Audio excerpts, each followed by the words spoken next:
한국의 디지털화 일본과 비교해서 어디가 대단할까? 일본 미디어에서 우리나라의 디지털화가 선진적이라는 사실을 인정하는 보도를 했습니다. 이 기사의 흠이라면 우리나라의 선진적인 디지털화가 마치 주민등록번호 때문인 것처럼 애곡했다는 것입니다. 일본에도 우리의 주민등록번호와 유사한 마이넘버가 있지만 이를 제대로 활용하지 못하고 있습니다. 일본에서는 코로나 재난에서 드러난 뒤처진 디지털 행정을 실감하고 이를 해소하기 위해 디지털청을 신설했습니다. 그러나 새로운 제도 도입에 대한 저항이 만만치 않습니다. 그 대표적인 저항이 바로 오랫동안 이어져 온 도장 문화와 팩스 문화입니다. 디지털화의 걸림돌이었던 지자체의 팩스 사용을 금지하자 각 지자체에서 적극 반대하고 나서서 디지털화 작업의 첫 출발부터 흔들리고 있습니다. 지난 9월 23일 겐다이 비즈니스라는 매체에 한국의 디지털화, 일본과 비교해서 어디가 대단할까? 효율화된 시스템의 실태라는 제목의 기사가 실렸습니다. 어떤 내용의 기사인지 요약해서 확인해 보겠습니다. 9월 1일 정부 조직의 상하 관계를 배제하고 국가 전체의 디지털화를 주도하는 것을 목적으로 디지털청이 설립되었다. 디지털청의 설립은 스가 정권이 추진한 것이며 퇴진이 결정된 스가 정권이 두고 간 선물이었다. 유엔 경제사회국은 2년마다 전자정부 순위를 공표하고 있는데 2020년 데이터에 따르면 193개국 중 일본은 14위로 상당히 건투하고 있다. 그러나 한국은 2위이다.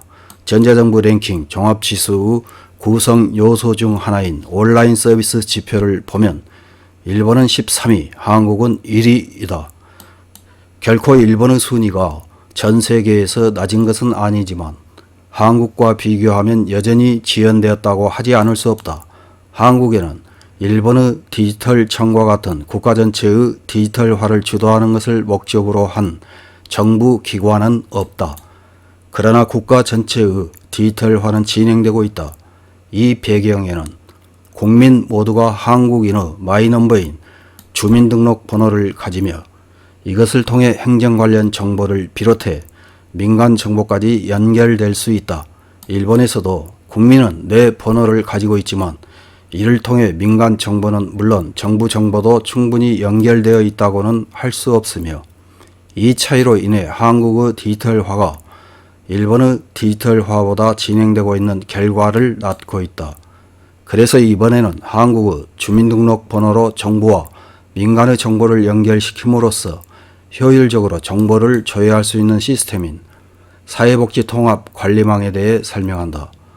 주민등록번호는 주민등록법에 의거하여 한국 국민에게 개인별로 부여되는 13자리의 번호이며 국가, 지방공공단체, 기업 등이 신분을 확인할 필요가 있는 경우 주민등록증을 확인한다.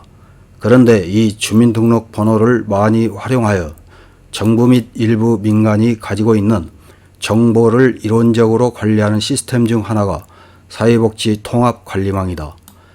사회복지통합관리망은 보건복지부가 관리하고 있지만 정부와 민간기관이 소유하고 있는 개인의 소득, 재산 자료, 복지서비스 이력 등이 연계되어 있으며 복지 담당 공무원에게 정보가 제공된다. 사회복지통합관리망에서는 소득, 재산 정보를 표준화한 동시에 복지 서비스를 받은 사람의 정보를 축적함으로써 다양한 복지 서비스 담당자로부터 소득, 재산 정보를 소유하고 있는 기관이 몇 번씩이나 조회를 받지 않아도 되었다.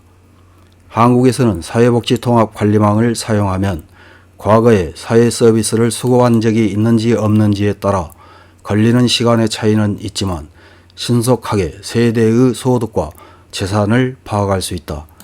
과거에 사회복지 서비스를 수급한 사람이라면 소득과 재산 정보가 사회복지통합관리망에 축적되어 있다.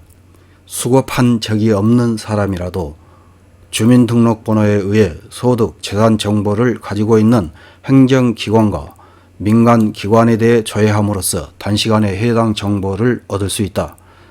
국민기초생활보장 담당 직원은 사회복지통합관리망을 사용하여 본인과 부양 의무자의 소득 및 재산 정보를 힘들이지 않고 얻을 수 있고 급부 요건을 충족하고 있는지 여부에 대해 단시간에 파악할 수 있으며 급부 또는 불급부를 판단할 수 있다. 국민기초생활보장의 예를 들었지만 다른 행정 서비스를 제공할 때에도 한국에서는 주민등록번호로 많은 정보가 연결되어 있어 신속하고 효율적으로 서비스 제공이 가능한 것이다.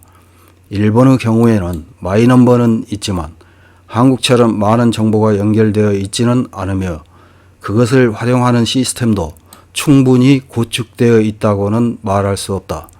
일본에서는 조직을 만들었지만 디지털화를 위해서는 개개의 정보를 제대로 연결시키고 그것을 활용하는 시스템을 구축하는 등 조직 위의 점에서도 대처가 필요하다고 말할 수 있을 것이다. 이런 기사를 읽은 일본 네티즌들은 어떤 댓글을 달았는지 몇 개 확인해보고 마치겠습니다. 첫 번째 댓글입니다. 나는 안티코리아이지만 일본인은 책상다리를 하고 세계에서 배우려는 것이 없어졌어요. 아직도 일본은 우수한 나라로 착각하는 사람도 많습니다.